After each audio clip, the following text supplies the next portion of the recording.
Et bienvenue dans cette nouvelle émission, c'est François, j'espère que tu vas très bien. On se retrouve en été 2023, j'enregistre cette émission au mois d'août et ça fait un petit moment qu'on ne s'était pas retrouvés, toi et moi, en tête à tête, en face à face. On a fait pas mal d'émissions accompagnées d'experts ces derniers temps, mais j'avais ralenti quand même le rythme de cette podcast tout simplement et ça fait quelques semaines que je n'avais pas enregistré d'émission solo et là j'en enregistre deux d'affilée. Je ne sais même pas si la deuxième je vais la mettre. Bon, tu verras bien, tu comprendras peut-être un jour pourquoi, mais aujourd'hui voilà, c'est un jour où j'ai un peu plus le temps que d'habitude. C'est toujours le cas cette période de l'année.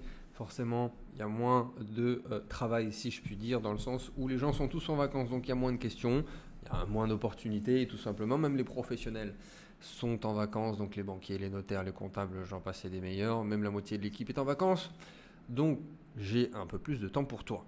J'ai un peu plus de temps pour toi et j'enregistre cette émission juste après avoir enregistré la dernière grosse mise à jour pour ma formation Crypto Révolution, donc pour investir sur les actifs numériques, la finance décentralisée et tout le Web3. Et donc là, ça fait 2 heures que j'enregistre pour les cryptos. Je me dis, mais tiens, attends, il y a une partie de ce que j'ai dit qui va être intéressante de dire pour le grand public d'une manière différente, avec un angle d'attaque différent et pour partager certaines choses. Parce que moi, évidemment, je ne peux pas tout divulguer. Et puis il y a même des choses, globalement, toutes les mises à jour que je fais, c'est avec des slides, avec des graphiques, avec des choses explicatives assez poussées. Enfin, assez poussées, pas forcément très poussées, mais qui nécessitent à la fois du temps et un support. Donc on ne va pas être là pour ça. Et puis c'est une émission podcast grand public que tu écoutes probablement soit en voiture, soit en train de cuisiner, soit en train de faire du sport. 9 fois sur 10, c'est ça. Moi, le premier, j'écoute quelques podcasts. Et donc, on ne va pas donner un cours sur la blockchain ou sur la finance décentralisée qui soit trop poussé. Aujourd'hui, je vais te donner les 7 erreurs les plus communes dans le milieu de la crypto, enfin de l'investissement crypto, hein, tu l'auras bien entendu, on ne va pas parler de développement blockchain. Pourquoi 7 ? Alors, on a eu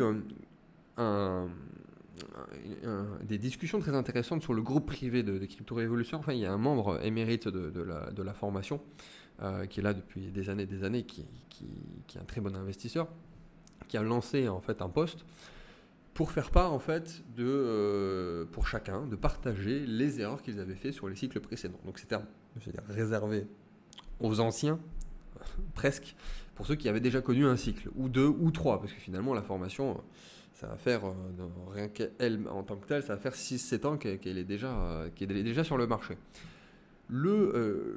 L'idée de ce poste est très intéressante, parce que là on va avoir des gens qui ont été formés par le même programme, au sein de la même communauté, par la même personne, finalement, enfin plusieurs personnes, puisqu'il y a eu l'équipe qui a sorti pas mal de contenu également, et avec des profils totalement différents, mais avec des choses qui sont revenues.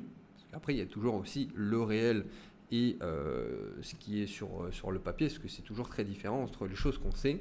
Il y a un gap entre le savoir et la réalité et la pratique, tout simplement.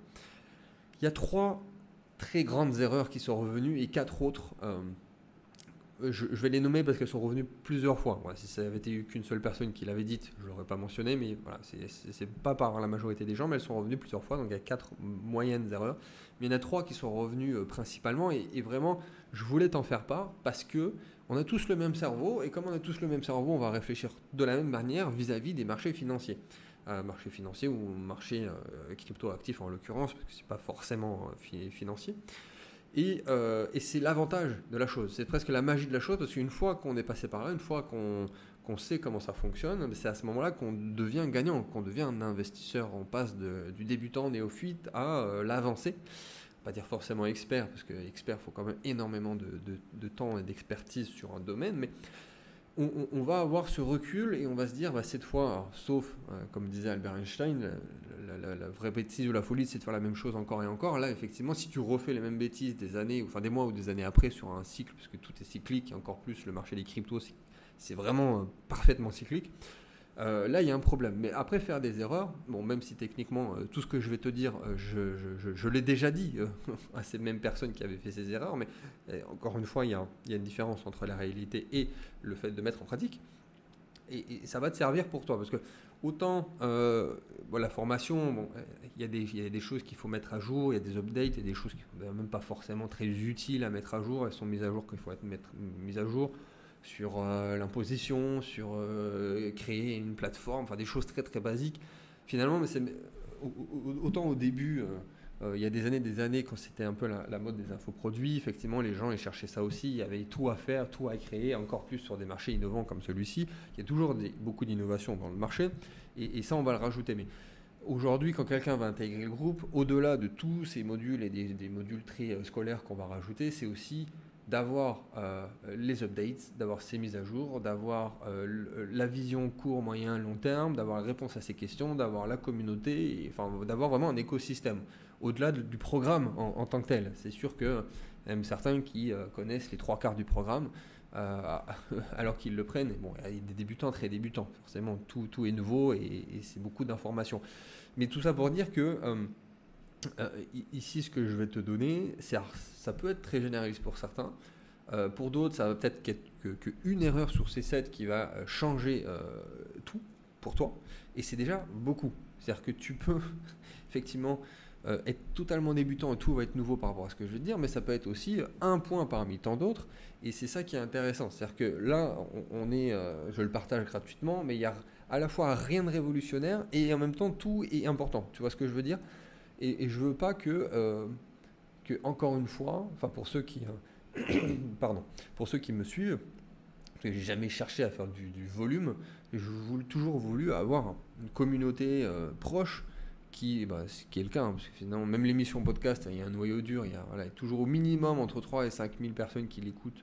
Enfin, sauf quand je mets le mot crypto dans le titre, là, il y a au moins 10 000 personnes. Il y a toujours un noyau dur.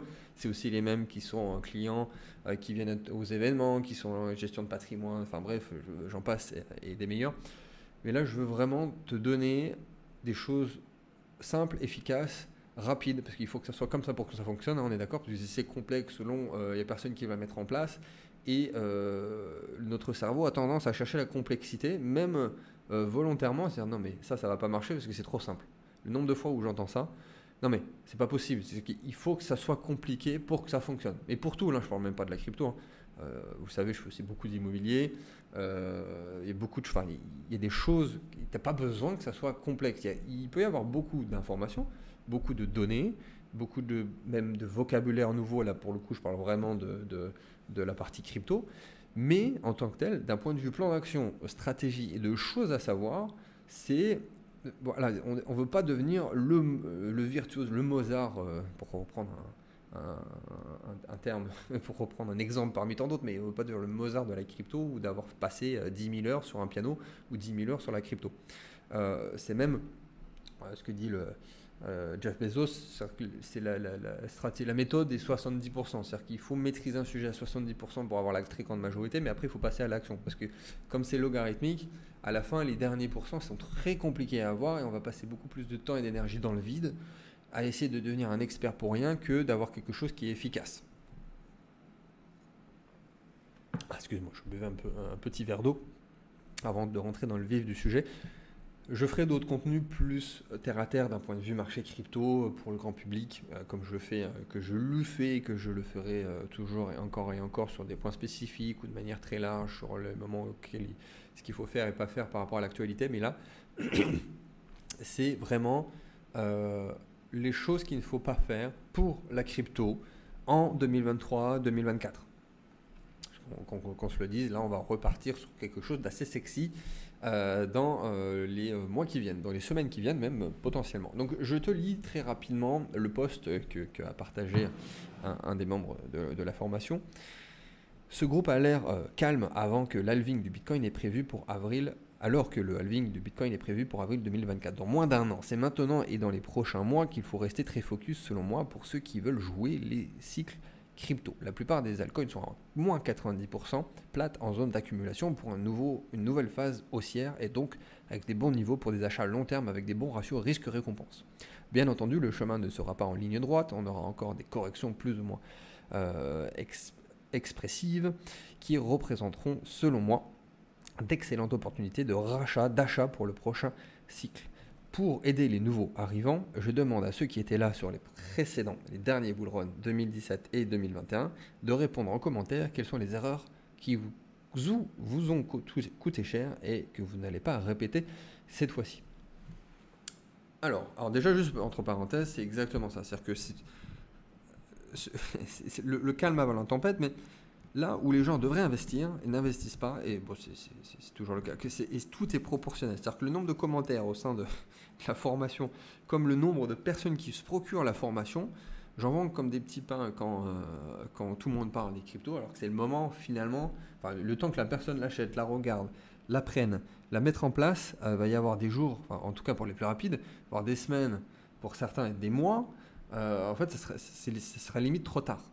Alors qu'en ce moment, s'il y a bien un moment pour apprendre, s'éduquer, et j'ai envie de dire même idéalement, parce qu'il n'était pas parasité par un nombre incalculable d'actualités ou de choses qui se passent ou qu'on voit à la télé, enfin bref, c'est bien en ce moment, et c'est exactement ça. C'est-à-dire que les opportunités sont là, c'est le moment pour ceux qui connaissent déjà, de perfectionner le truc ou d'apprendre de ses erreurs, et pour les nouveaux, de se positionner. Donc, je mets d'ailleurs tout ce qu'il faut dans la description, pour ceux qui veulent apprendre un petit peu plus. J'en dirai après, à la fin, des choses très importantes. Donc si tu veux aller plus loin sur des choses nouvelles aussi, reste jusqu'à la fin. Donc on y va. Les 3 plus 4 erreurs qui reviennent le plus sur le marché crypto, on y va. Donc la première, c'est d'avoir trop de diversification au sein de son portefeuille crypto. En gros, c'est-à-dire avoir trop de crypto, trop d'actifs. Et ça, c'est totalement vrai. Alors, je te dirais aussi si je suis passé par là ou pas, parce que des fois oui, des fois non, des fois un petit peu, des fois pas du tout. Alors, autant j'ai pas trop diversifié, autant effectivement, plus le temps passe, plus je diminue mon portefeuille. Et ça, je le vois aussi, c'est clairement proportionnel, inversement proportionnel. Plus quelqu'un est un investisseur chevronné au sein du marché des cryptos, plus il a eu du temps qui est passé sur le marché des cryptos, plus il va se restreindre en termes d'actifs dans son portefeuille. Alors j'en ai vu certains au sein de ma formation qui étaient là, parce que ça balançait dans tous les sens. Ouais, moi j'en ai 50, 60, 70, j'ai vu passer. Alors déjà, c'est ta forte chance que ce soit un débutant.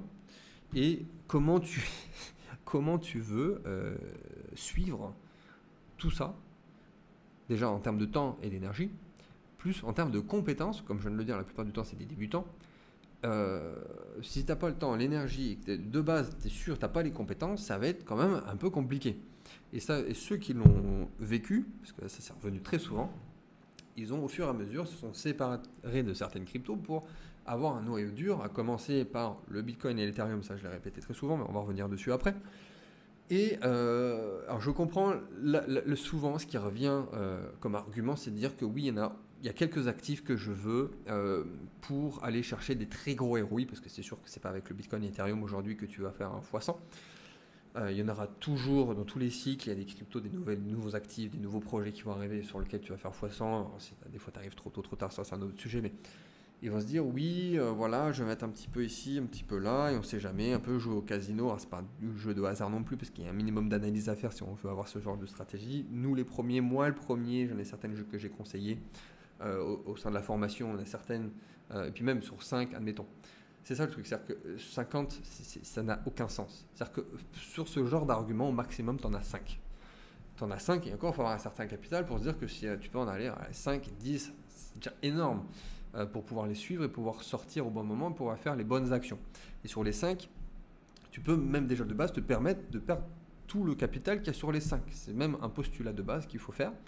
Et le jeu sur ces petits actifs-là, en termes de diversification, d'avoir trop de crypto, c'est qu'il y en ait au moins une qui fasse un ROI énorme, d'aller chercher un x100. C'est-à-dire que même si les 4 autres périclites elles vont à 0, ce qui va même d'ailleurs se passer statistiquement, mais ce qui se passe même dans ce que je dis, même dans ce que les membres partagent en termes d'actifs, des exemples et des nouveaux projets qui sortent et qu'on partage dans le groupe, Là, oui, là, ça, je peux comprendre. Mais grand maximum, quelques actifs. On va pas mettre au hasard, on va pas acheter le top 100, 150 ou 200 de CoinMarketCap juste pour le principe de se dire j'en ai bien une sur 30 qui va pumper. Et parce que si elle pump, à moins d'avoir mis des ordres d'achat d'avance et d'avoir automatisé, et encore ça va être très très très laborieux et c'est quand même un peu approximatif comme stratégie, ça va pas se passer comme ça. Et puis bon, on est d'accord qu'encore une fois, on revient dans l'étiquette du débutant, et le débutant il fait pas ce genre de choses. Donc, déjà, d'avoir le Bitcoin et son Ethereum, d'avoir des grosses capitalisations, on a même vu le cycle précédent, il y a même des grosses capitalisations qui se sont fait défoncer, et d'avoir, au grand maximum, mais vraiment, le maximum c'est d'en avoir 20. Mais déjà c'est déjà beaucoup, et je t'invite à faire un jeu si tu as déjà un portefeuille crypto, de calculer combien tu en as, et surtout d'essayer de se dire si je devais en garder 10, combien je devrais en garder.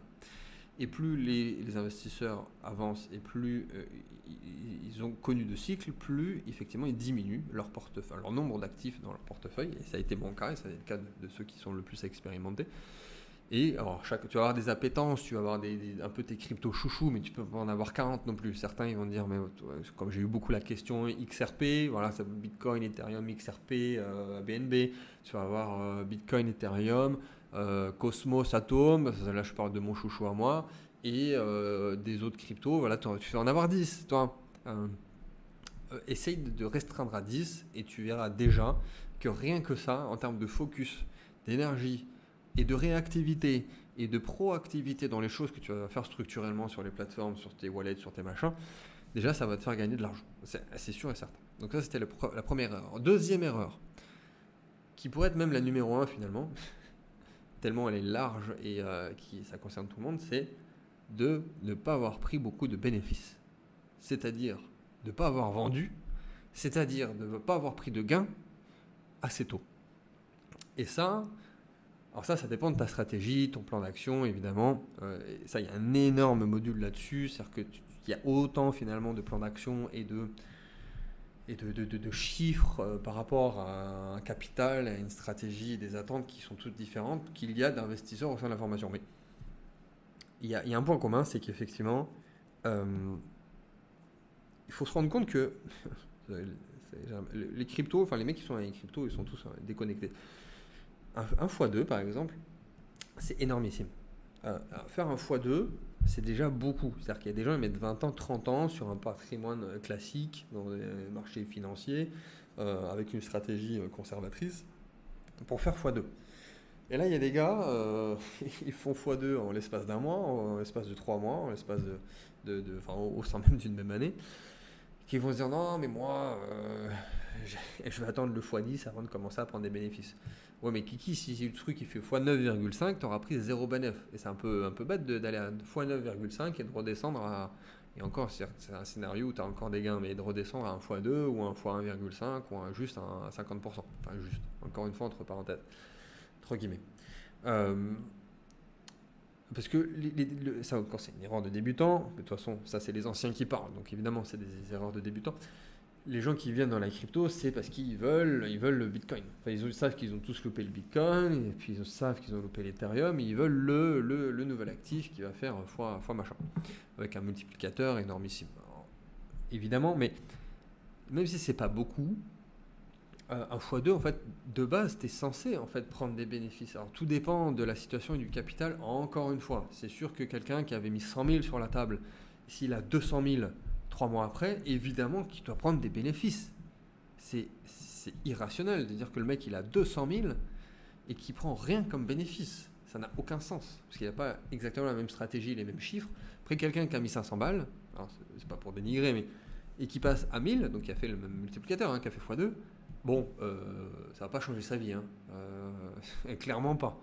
x2 c'est sympa, tu rembourses la formation, mais ça va rien changer dans sa vie. Puis même dans tous les cas, peut-être que oui, lui à la rigueur, il va attendre un minimum de faire un x5 pour se dire bon là ça commence à devenir intéressant, un x10, mais il n'aura pas eu le même portefeuille, il ne va pas avoir le même objectif, et voilà. Mais il faut juste, au-delà des paramètres qui sont évidemment tous différents, ça fait la troisième fois que je le répète, c'est de pas de se mentir sur sur son profil et indirectement, parce que c'est ça qui découle, la stratégie, ton plan d'action.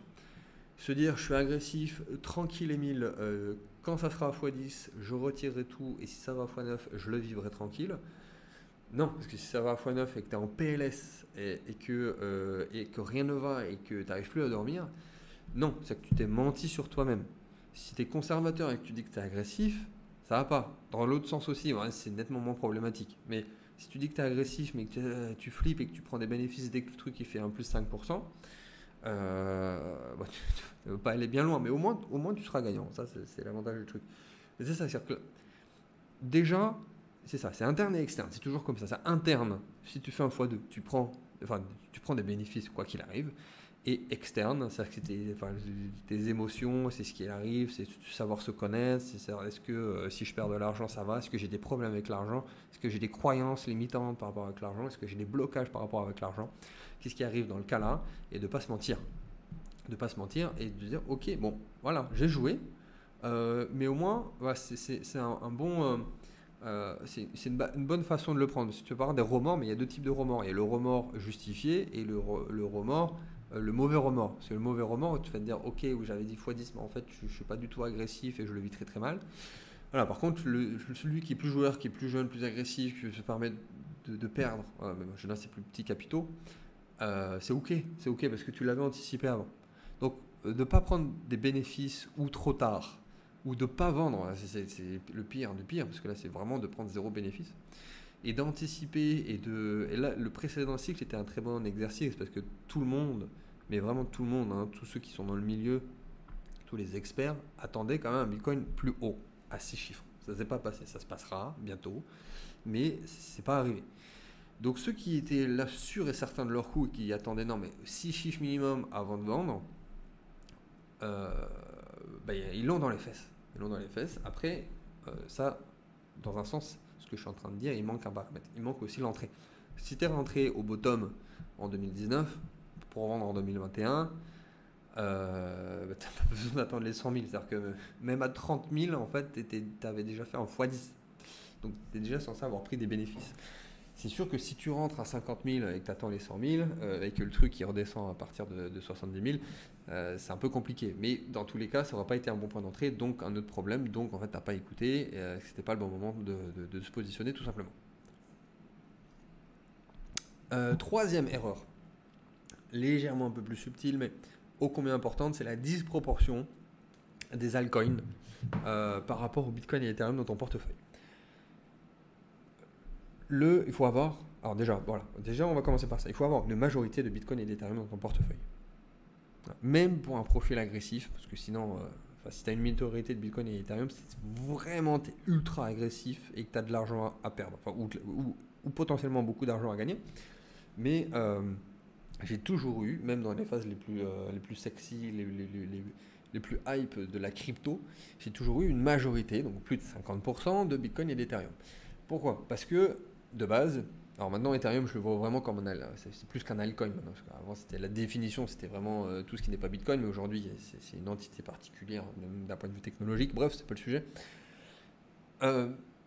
Parce que c'est un marché qui est de base risqué, et au sein de ce marché risqué, il y a du très risqué et du très très très risqué. C'est-à-dire que les altcoins, les gros altcoins sont plus risqués que Bitcoin, les moyens, les small caps sont encore plus risqués, et puis après il y a tout ce qui est innovation. Alors, par exemple les NFT, la dernière fois, même les gens qui me disent oui François j'ai perdu énormément en NFT, mais en fait tu avais 80% de ton patrimoine Web3 qui était en NFT. Et là aussi il y avait un problème. On pourrait même le rajouter là-dedans, mais bon. Une disproportion des altcoins, c'est-à-dire que depuis très très longtemps, là, depuis des années, le Bitcoin surperforme tout le monde. Tout le monde. Bitcoin surperforme Ethereum également. Vous pouvez regarder. C'est bien de parler en euros ou en dollars, de dire j'ai gagné 50% ou j'ai perdu 30% ou 80%. Mais il faut aussi regarder en Bitcoin. Parce que ok, ton truc il a gagné ou il a perdu, mais il aurait fallu juste acheter 100% en Bitcoin depuis 2 ans là, il faut regarder exactement, mais en fait tu aurais gagné beaucoup plus d'argent en ayant juste du Bitcoin. Et c'est un ruissellement, c'est-à-dire que plus les gens ont confiance, il y a une question de macroéconomie, de tendance aussi globale du marché, mais plus ça va aller dans le bon sens, plus ça va augmenter, plus les gens vont vouloir reprendre du risque, donc ils vont aller dans les altcoins, puis après dans les tout petits altcoins, dans des shitcoins et dans les machins, et c'est là que tu fais beaucoup d'argent sur les altcoins. Mais c'est une phase assez courte, assez précise, assez technique, qui va faire que la plupart du temps, le Bitcoin et Ethereum, va surperformer tous les autres. Et donc ceux qui m'avaient écouté et qui ont depuis 2-3 ans, au moins 2 ans, une proportion importante de Bitcoin et Ethereum, sont bien contents. Alors c'est sûr que sur le papier, dit comme ça, et quand je le dis dans le module, et quand je le répète dans les mises à jour, les updates, c'est pas sexy. C'est pas sexy. Après, je suis pas là pour non plus dire investis là-dedans. C'est des coins que personne connaît. Tu vas voir, c'est génial. Tu vas faire x100 sur tout et tu vas devenir richissime. C'est sûr que dit comme ça, là, oui, c'est pertinent. Et un débutant, c'est peut-être même ce qu'il a envie d'entendre. Mais moi, je vais lui dire non, mais là, en fait, c'est pas le moment. Là, c'est le moment d'avoir 70% de Bitcoin et d'Ethereum. C'est moins sexy sur le papier. Tu n'as peut-être pas envie d'entendre ça, mais c'est le cas. C'est-à-dire que, ok, il y a l'actif, ok, il y a le moment, et il y a la hype. Et même quand je donne des alts, il y en a certains qui vont péricliter, ça on l'a déjà dit, il y en a certains qui vont surperformer, mais c'est pas n'importe quand. Parce que même là, ok, le marché il est en train de reprendre, le Bitcoin il est sorti, techniquement on a connu le bottom, on est dans une tendance long terme haussière, mais il y a même des très gros altcoins qui n'ont pas connu leur bottom encore et qui sont pas repartis sur un cycle haussier. Et même des très gros alts, type même un Solana, enfin, qui ont fait moins 95%, des jetons que voilà, et tout le monde se disait c'est génial, c'est incroyable, machin chose. Sur le moment, il y a des gens qui ont fait beaucoup d'argent et qui ont surperformé le Bitcoin et l'Ethereum. Mais si c'était pour garder ces positions juste pour les garder, dans une certaine période critique, non, il faut. Non, voilà. C'est les disproportions des alts et ceux qui effectivement étaient à 80% d'alt, là, ils ont des regrets. Alors, voilà, ça c'était les 3 principales erreurs. Peut-être qui vont concerner principalement des néophytes qui viennent de rentrer sur le marché. Les 4 autres suivantes, c'est un peu plus subtil, un peu plus niché et qui ont peut-être concerné des profils qui sont là depuis un peu plus longtemps, on va dire. Donc 4e erreur, c'est de ne pas avoir diversifié sur les plateformes, les protocoles, les wallets. Là, je ne parle pas des actifs, parce qu'on a dit tout au début qu'il y avait trop de diversification. Là, à l'inverse, il n'y a pas assez de diversification sur tout ça. Donc, déjà, il faut avoir plusieurs plateformes pour plein de raisons. C'est-à-dire que même des fois, il y a des plateformes qui sont down, tu es bien content d'en avoir une deuxième, une troisième. Mais de ne pas avoir tout son patrimoine sur une seule plateforme. Bon, c'est valable pour tout. C'est-à-dire que techniquement, tu ne peux pas avoir tout ton argent dans la même banque. Bon, la plupart des Français, des épargnants, ils ont tout dans la même banque. Mais bon, ça c'est un autre sujet. Tu dois, voilà. Là, je parle que des exchanges, mais il y a tout. Il y a aussi des protocoles. Si tu avais staké tout sur Celsius en 2022, là, parce qu'il y avait des promesses de jusqu'à 20% de ROI annuel, machin chose, voilà, tu l'as bien dans le baba, quoi. Si tu avais fait que du staking que sur Celsius, si tu avais fait que tes actifs sur FTX, tu as tout perdu. Sur Celsius, tu as tout perdu. Et en wallet aussi. C'est-à-dire que si tu veux pousser le vice, bon, c'est nettement moins risqué, faut pas FUD non plus, pour utiliser du vocabulaire du marché. Mais idéalement, il faudrait même avoir, admettons sur Ledger, il faudrait avoir plusieurs Ledger et même avoir un trésor, par exemple, un concurrent de Ledger. C'est-à-dire qu'on ne sait jamais ce qui peut arriver. Bon, ça serait une actualité bien particulière. Je ne sais même pas ce qui pourrait arriver, mais idéalement, pour pousser le vice, il faudrait faire ça. Donc avoir plusieurs plateformes, centralisées, décentralisées, plusieurs protocoles, si tu fais du staking, du loan ou du machin, plusieurs plateformes, plusieurs wallets, plusieurs cold hardware wallets. Là, ok, là on est bien. Et vraiment de ne pas se dire, bon, cette plateforme, c'est la numéro 1, la numéro 2, c'est la plus professionnelle, c'est la machin. FTX, c'était par les traders pour les traders. Enfin, j'ai perdu de l'argent sur FTX. Autant Celsius, Luna, je pense avoir survécu 2022 nickel, et bam, en novembre, bim, FTX. Heureusement que je suis mes propres conseils, heureusement que j'avais diversifié. Voilà, il faut avoir 10-20%, grand max de son patrimoine, de ses actifs numériques sur une plateforme. Le reste sur une autre plateforme, le reste sur des wallets, le reste en staking, sur MetaMask, sur machin. C'est un peu contraignant. Mais c'est comme tout, enfin presque tout, c'est pas une théorie ou un principe universel absolument sur tous les investissements. Mais de base, quelqu'un qui avait tout mis sur FTX, tout par Celsius, souvent par fainéantise, par simplicité, par envie, tout simplement, eh ben, il le regrette amèrement. Mais oui, là, clairement, 2022 nous a rappelé ça, nous a appris ça pour certains. Il faut diversifier. J'en connais certains qui, effectivement, ont malheureusement tout perdu, ou 90%, donc quasiment tout, hein, on peut le dire, de leur richesse Web3, juste parce qu'ils avaient surpondéré sur une plateforme, sur un protocole ou sur un wallet. Après, sur une plateforme centralisée, il y a encore une fois interne et externe. Ça peut être soit la plateforme elle-même qui périclite, il y en a eu plein. FTX était tellement énormissime que ça a été incroyable comme histoire, mais il y a plein de plateformes, encore aujourd'hui, qui ferment. Et il y a aussi l'interne, c'est-à-dire que si tu sécurises pas bien ton compte, si tu mets pas les 2FA, si tu mets pas les passwords, tu peux te faire pirater. Donc c'est même un autre problème. Donc il faut diversifier. 5e erreur. Réinvestir une partie des bénéfices dans d'autres projets dont certains ont été des scams. Alors, là, c'est un peu plus complexe comme erreur, mais je pense comment ça a été tourné, parce qu'il y a plusieurs façons de le dire. Il y a eu plusieurs investisseurs qui l'ont exposé. Il faut prendre des bénéfices, ça on l'a déjà dit, par palier, en fonction de plein de paramètres. Si c'est un bénéfice, normalement, ça va être en stablecoin. Si tu es Bitcoin, Ethereum ou n'importe quel autre coin ou shitcoin ou jeton, si tu prends des bénéfices, tu vas les mettre en stablecoin. Ou même encore plus loin, en euros. Quoi. Tu récupères, vraiment, tu cash out, tu récupères en euros et tu vas faire autre chose, tu vas faire de l'immobilier, tu vas investir ailleurs, tu vas diversifier, tu vas faire... Mais vraiment, ça, c'est prendre des bénéfices. Si c'est pour prendre une partie de ton Bitcoin, parce que tu te dis ça y est, j'ai fait x3 sur mon Bitcoin et se dire je vais le remettre ailleurs, ça c'est pas prendre des bénéfices. Ça c'est faire du trading et de swapper au sein même de ton portefeuille. Alors s'il y a une disproportion, ok. Si de base tu disais j'ai 40% de mon portefeuille en Bitcoin et que c'est lui le premier qui augmente et qui passe à 60, bah, tu vas dire je vais mettre les 20% qu'il y a dans l'Ethereum puis d'autres. Là ok. Mais de se dire je prends des bénéfices et je les mets dans des scams, bon, sur le moment tu sais pas que c'est un scam, ça c'est pas prendre des bénéfices. C'est swapper sur des scams, au mieux. Au pire, c'est un autre mot qu'il faut utiliser, tu sais pas, des bénéfices. Des bénéfices, c'est un actif qui va être adossé, soit un USDT, soit un dollar, en euros, ou même à la limite des métaux précieux, parce qu'il y a des stablecoins qui sont adossés à de l'or ou à autre chose, comme Pax Gold par exemple.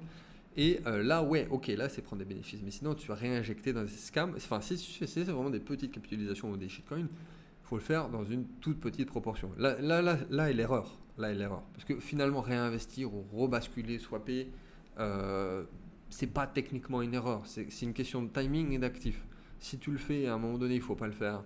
Et dans une disproportion où tu prends 10% de je sais pas quoi, qui n'a aucun sens, alors que c'est juste que tu avais très bien fait ton boulot jusqu'à maintenant, puis là tu te sens pousser des ailes, c'est ça qui arrive, hein, c'est que là tout le monde est gagnant, donc tout le monde croit détenir la solution magique, parce que tout le monde est en positif, parce que tu es en ATH et que voilà, enfin bref, c'est là que tu fais des bêtises, et là oui, c'est-à-dire qu'il faut prendre des bénéfices comme on a dit, et faire une toute petite proportion si tu reprends si c'est la bonne période, et ça rejoint ce qu'on a dit par rapport aux altcoins tout à l'heure dans la disproportion que ça correspond avec Bitcoin, Ethereum.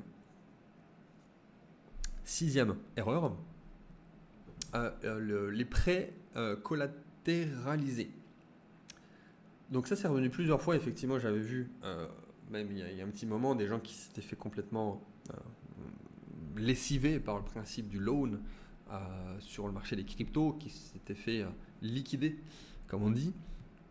Et là aussi, l'erreur, c'est pas une erreur en tant que telle, c'est une bonne chose, le prêt, sur le prêt crypto. C'est toujours, comme on l'a dit sur la 5e erreur, c'est comment tu le fais, quand tu le fais. Et enfin, du coup, dans quelle proportion tu le fais et quand tu le fais. Le prêt, comme dans la vraie vie, il y a des bons prêts et des mauvais prêts. Si tu achètes quelque chose pour te faire perdre de l'argent, si tu achètes quelque chose pour t'en faire gagner, comme l'immobilier, c'est un bon prêt. Si tu achètes n'importe quoi, c'est juste que voilà, tu t'es endetté pour rien, tu dois des intérêts. Et encore là, ça va, parce que tu ne peux pas perdre la totalité du truc comme en crypto. Le prêt collatéralisé, c'est surtout quand tu vas le faire, parce que si tu le fais en plein milieu d'un bear market et que ça se casse encore la gueule de 50% et que tu as essayé d'attraper le couteau en train de tomber, comme on dit, sans confirmation de bottom, sans nouveaux signaux d'achat à long terme, sans signaux de retournement, là, c'était pas le bon moment. Ensuite, il y a la proportion dans laquelle tu le fais. Parce qu'il y a plusieurs plateformes qui le proposent. Je te mettrai les liens dans la description. C'est aussi souvent quelque chose assez nouveau pour encore la plupart des gens, les loans, les prêts. Et tu peux, admettons un stablecoin, tu mets 100 000, tu récupères 90 000. En gros, c'est collatéralisé à 90%. Bitcoin, généralement, c'est du 50%. Tu mets un Bitcoin, mettons 30 000 aujourd'hui, il te prête 15 000, donc la moitié du Bitcoin. Mais tu peux aussi choisir par toi-même, enfin, dans une certaine proportion évidemment, de choisir la proportion que tu le veux. Parce que le principe, c'est que généralement, les gens qui font ça, c'est pour racheter du Bitcoin. Admettons, tu prends un Bitcoin, tu récupères la moitié, tu rachètes 15 000, du coup, tu as 1,5 Bitcoin. Le bon scénario, ça augmente, mais du coup, tu as un certain rendement, enfin, tu as certains intérêts à payer à la plateforme, hein, comme à la banque, hein, tu as un intérêt, 4%, 7%, 9%, généralement, c'est à peu près ça. Ça dépend de la fidélité que tu as avec la plateforme, de certaines choses que tu peux avoir ou non, de certains avantages, bref. Et là, si ça augmente, bah forcément, avec ce que tu as racheté comme Bitcoin, si ça augmente, tu vas pouvoir finaliser tout simplement tes intérêts et les payer et du coup récupérer ton Bitcoin qui a été collatéralisé et tout va bien dans le meilleur des mondes et du coup tu as augmenté ton nombre d'actifs numériques en termes de valeur intrinsèque de Bitcoin. Donc ça c'est génial. Mais si ça va dans l'autre sens, c'est là que le bas blesse. En fonction de la proportion que tu as augmenté, si tu as pris à 50%, c'est-à-dire que si c'est divisé par 2, donc 50%, là tu te fais liquider. C'est-à-dire que la plateforme va vendre ton actif que tu avais mis sur la table, donc de 1, qui du coup passe de 30 000 à 15 000, et là va vendre à 15 000 pour pouvoir récupérer les 15 000 qu'ils t'ont prêté. Donc toi tu te fais liquider, c'est-à-dire que le Bitcoin que tu avais mis, bah, il n'est plus à toi, donc là tu n'as plus rien. Et si tu as tes yeux pour pleurer, mais forcément, c'est un calcul mathématique et une visualisation du marché qu'il faut faire. Si tu prends pas 50%, bon 50%, il faut le voir quand tu le fais, ça commence à être un petit peu touchy. Et la plupart des plateformes le mettent, sur 60, 70, 80%, ils vont te le dire, bon là c'est très risqué, 60 c'est moyennement risqué, ils vont te l'indiquer, il y a une espèce de calcul en interne qui est fait par rapport au profil des différents investisseurs, mais bon. Si tu prends que 20%, admettons, 20%, ça veut dire, il y a deux choses qu'il faut retenir, si tu prends que 20% de collatéral. Il faudrait que le marché, par contre, là, divise par 5, donc perdre 80%. Donc déjà, admettons le Bitcoin, si tu investis aux alentours du bottom, il a déjà perdu 80%. C'est-à-dire que historiquement, il ne va pas reperdre encore 80%. Enfin, c'est à moins de reprendre un shitcoin qui va mourir. Là, oui, ça descend à 99%, mais en fait, le truc, il vaut plus rien. Mais le Bitcoin, il n'y a pas de scénario sûr et certain comme tous les jours. Il y a un scénario où ça peut aller à zéro. Hein, bon. Le scénario où ça redescend de 80%, ça n'arrivera quasiment pas. Mais du coup, quand tu prends 20%, alors oui, tu ne vas pas t'enrichir ultra massivement, mais tu peux rajouter 20% finalement de cet actif. Tu vas le racheter peut-être même un autre actif, et tu pourras prendre très très peu de risques. Et souvent, la plupart des plateformes, à un certain moment donné, un certain chiffre, une certaine proportion, et généralement même c'est 20% justement, l'intérêt est de zéro. C'est qu'il n'y a pas d'intérêt. En dessous de 20%, 10, 15, 20%, tu dois zéro. En fait, c'est un prêt gratuit, et en plus, tu prends très peu de risques. Donc, si tu as un Bitcoin et que là, tu demandes 20%, donc déjà, tu ne dois pas 4, 6 ou 9% d'intérêt, tu en dois zéro, et en plus, tu as pris très très peu de risques. Tu récupères, et finalement, tu as 1,2 Bitcoin. Tout simplement. Et à ce moment-là, là c'est pertinent. Donc la proportion et le timing dans lequel tu le fais, là ça devient une erreur. Mais en tant que tel, c'est revenu plusieurs fois et effectivement certains se sont fait plumer. C'est juste attention comment et quand on le fait, tout simplement. La dernière erreur, qui là pour le coup finalement aurait pu être une des erreurs les plus connues aussi, c'était de ne pas utiliser de cold ou hardware wallet. Bon, on est en 2023. Fut un temps, il y a des années, c'était plus compliqué, c'était moins répandu, moins connu. Il y avait surtout aussi beaucoup moins de paramètres en interne du wallet. Que ça soit sur le fond et la forme. C'est-à-dire que la forme, même les MetaMask, enfin, il y a c'était dégueulasse. Enfin, c'était compliqué, quoi. C'était vraiment, c'est pas les débuts d'Internet, mais presque. Ça peut se comprendre. Et puis il n'y avait pas beaucoup d'options. Aujourd'hui, un Ledger, tu peux quasiment tout faire avec Ledger. Tu peux même staker. Pour ceux qui ne le savent pas, il y a des années, c'était juste envoyer et recevoir. Tu peux swapper en interne. C'est-à-dire que la seule raison valable pour avoir des actifs numériques sur une plateforme d'échange centralisée aujourd'hui, ce serait effectivement pour cash out, enfin pour récupérer, pour revenir en euros ou pour avoir, admettons, beaucoup de liquidités sur un certain type d'actifs. Et encore que aujourd'hui, c'est pas très légitime, mais bon. Il y a beaucoup de choses que tu peux faire avec ton ledger. Enfin, je dis ledger parce qu'il y en a d'autres, mais euh, à commencer, voilà, même staker, rien que ça, c'est pas que c'est révolutionnaire, mais c'est sûr que tu disais sur mon ledger, je le laisse et je peux rien faire.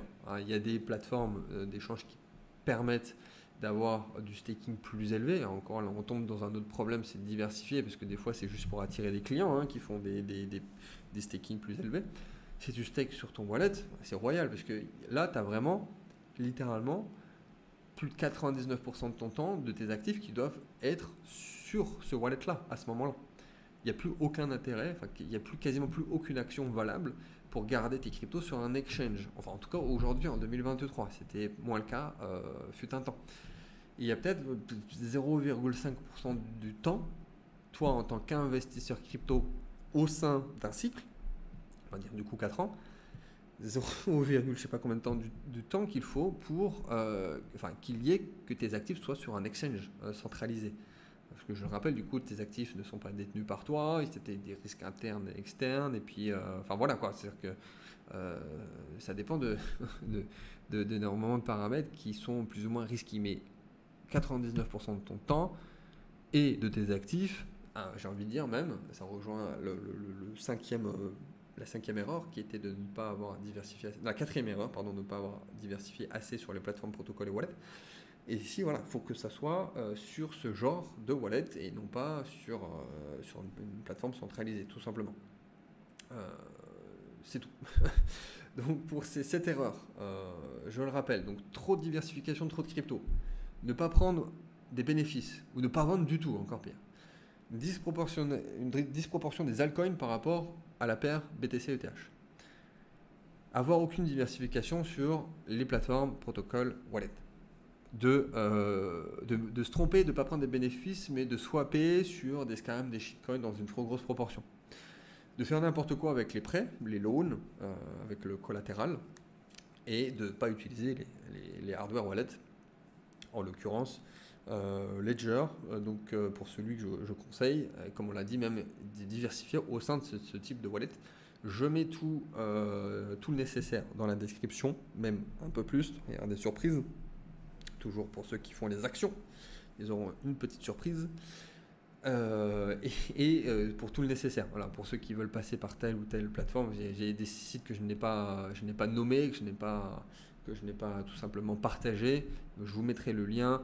Je vous mettrai le lien même affilié. Vous aurez un petit bonus en plus si vous passez par ces liens. C'est uniquement des liens à la fois que j'utilise et que je conseille et qui répondent à tous ces critères. Pour ceux qui voudraient aller plus loin, alors, j'imagine que sur ce genre d'émission, c'est toujours ce qui se passe. Il y a beaucoup de monde qui arrive, et notamment des nouveaux. Il y a plusieurs façons de travailler ensemble, plusieurs même, que ce soit entrée de gamme, moyenne gamme ou haut de gamme. Tu as toujours mon livre, alors que j'ai écrit, ça fait un moment maintenant, mais Imo Bitcoin, qui est disponible gratuitement. Bon, tu payes les frais de port, mais il est vraiment gratos. Je veux juste qu'il soit diffusé un maximum, je ne veux pas gagner de l'argent dessus. Et il est toujours valable. Bon, il y a quelques exemples entre temps, mais c'est ça aussi qui est intéressant avec le recul, qui ne sont plus valables, mais en tant que tel, les stratégies, la façon de faire, le wording, le vocabulaire, et il y a encore beaucoup de choses à faire, notamment sur la partie tokenisation, sur la finance décentralisée, le Web3 en général, la formation, toujours disponible. Pour le coup, là, je te mets les détails, on en a un petit peu parlé dès le début, notamment sur l'introduction, donc je ne vais pas aller plus loin, mais si tu veux nous rejoindre, tu as bien compris, si tu es intelligent, que c'est plutôt maintenant qu'il faut nous rejoindre, et non pas dans 6 mois ou dans un an. Et pour ceux qui veulent vraiment aller loin et être pour le coup accompagnés, avoir du premium sur de la gestion, de l'accompagnement en gestion de patrimoine et gestion de fortune, là, tu me contactes directement. Je te mets tous les détails, comme ça, tu n'as pas besoin d'aller plus loin, de retourner le cerveau. Là, tu pourras travailler en direct avec moi, m'avoir en support, avoir mon équipe. On est plusieurs gestionnaires de patrimoine et évidemment spécialisés sur l'alternatif et entre autres, pas que, mais entre autres, sur la partie crypto, Web3, plusieurs possibilités pour toi, hein, évidemment, toujours en fonction du capital, de ton profil, de tes attentes. Toujours, on fait un petit bilan quand tu arrives et que tu rejoins. Quand tu rejoins en fait tous les différents membres, quand tu rejoins nos clients sur la partie premium, la partie gestion, et à ce moment-là, on va vraiment travailler ensemble. Donc là, je veux pas de one shot, je veux pas de personne qui me dit François, je veux placer 500 euros, qu'est-ce que tu me conseilles à faire? Non. Là, je veux des gens, idéalement, il y a des gens que je suis depuis des années. On a fait une émission, la précédente d'ailleurs, si je ne m'abuse, avec Ludovic, qui était un client depuis des années sur à la fois la formation, qui était d'ailleurs rentré là-dessus, qui était parti ensuite sur la partie accompagnement haut de gamme, et qui a eu des résultats extraordinaires. Et vu que ça a beaucoup plu, je pense qu'on en refera d'autres, avec d'autres profils très atypiques, avec des histoires personnelles incroyables. Donc voilà, si vous voulez vraiment travailler ensemble sur ce genre de problématiques, sur diverses thématiques, à commencer par les cryptos, avoir vos actifs ou vos euros qui soient bien placés de différentes façons, avec différentes manières, sur différentes stratégies, c'est le moment, clairement. Donc vous savez où me trouver. Et voilà, on se dit à très vite pour une prochaine émission.